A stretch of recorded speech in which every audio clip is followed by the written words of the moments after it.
Tonight, we are kicking off a year-long celebration. WUSA9 is celebrating 75 years on the air. That's more than 7 decades of informing, impacting, and inspiring the people of the DMV. We live to tell your stories, and it is a responsibility that none of us take lightly. I can't wait for us to zoom out here I because know, tonight it's we so want to great. welcome back two people who played a monumental role in WUSA9's story. Joining us here in the anchor desk, back on the anchor desk tonight, former WUSA9 anchors Maureen Bunyan and Derek McGinty. Ooh. Good to see you. Hey guys. Good to have both of you. I don't know, I can't even speak. Maureen was you know how it is when you see the person who inspired you and they're right And here you're at the within desk reach. together. Maureen Maureen was the co-anchor here at WUSA9 for 22 years, from 1973 to 1995. Yeah, and for 12 years, Derek co-anchored our 6, 7, 11 o'clock broadcast. Anything I'm missing there? 7. Seven.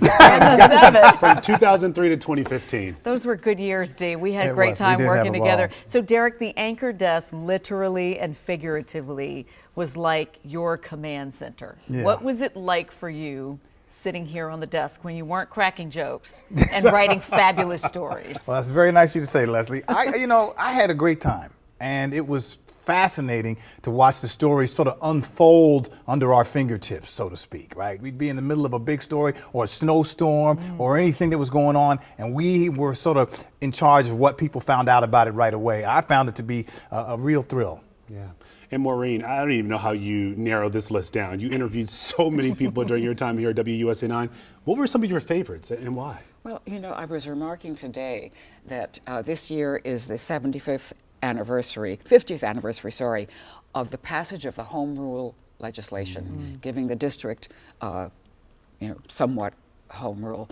And the first story I covered, the day I started working at Channel 9, was the day I started. I had to go to the Capitol to interview senators and congresspeople about the home rule legislation. And I knew nothing about it, zero. I'd never been to the Capitol in my life. And I was just so stunned at the relationship between, obviously, the Congress and the president and Washington, D.C. And it just triggered in me a desire to know everything I could find out about Washington.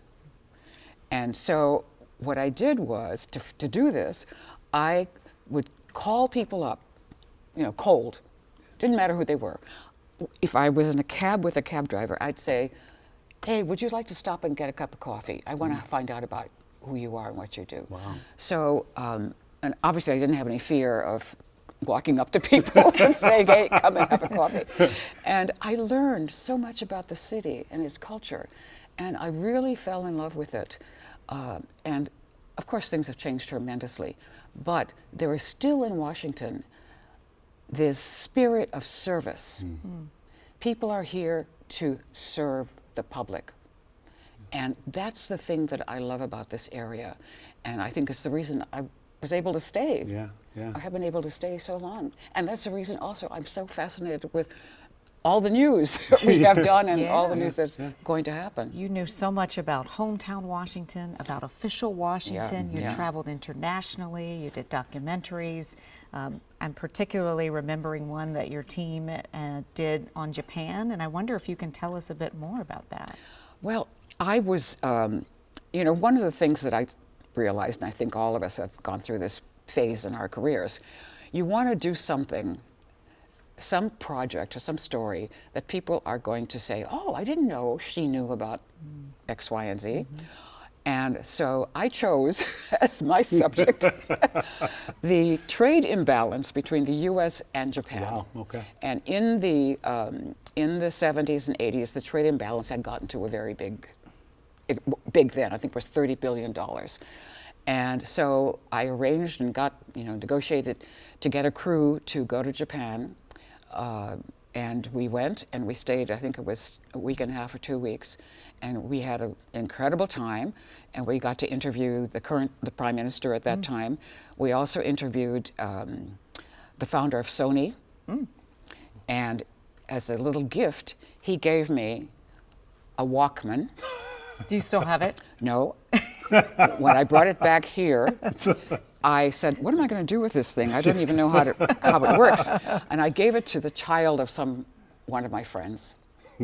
So this was one of the first Walkmen in the United States. Yeah, it was Walkman. It was, yeah, that's what it was. There weren't any walk people. It was just, yes. Was it Walkmen or Walkman? Walkman, I think it was right? Walkman. Yeah. It was a Walkman. So if Walkman, you yeah. had two, Walkman.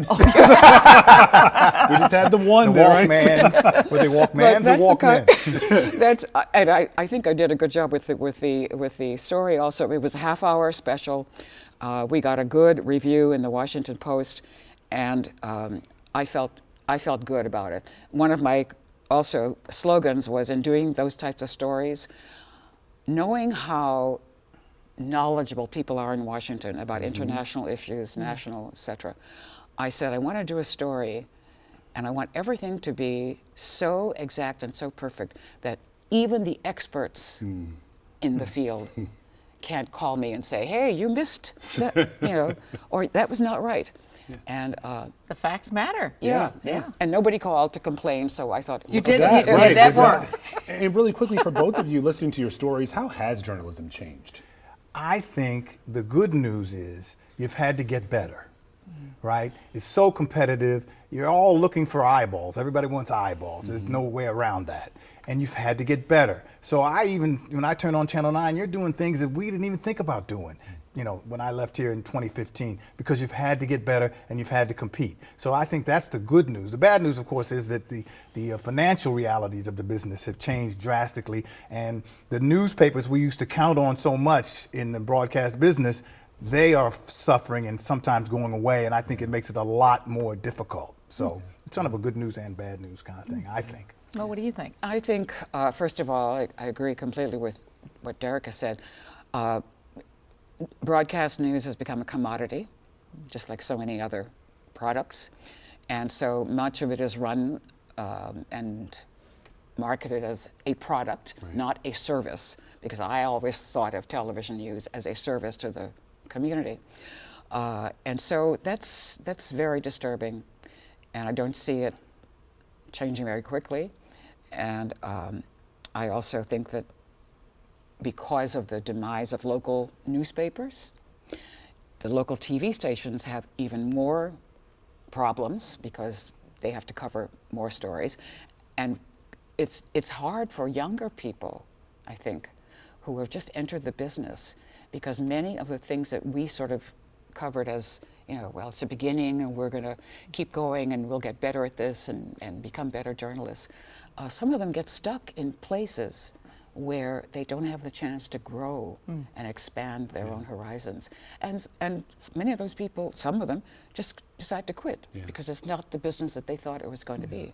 So I worry about the next generation, so to speak.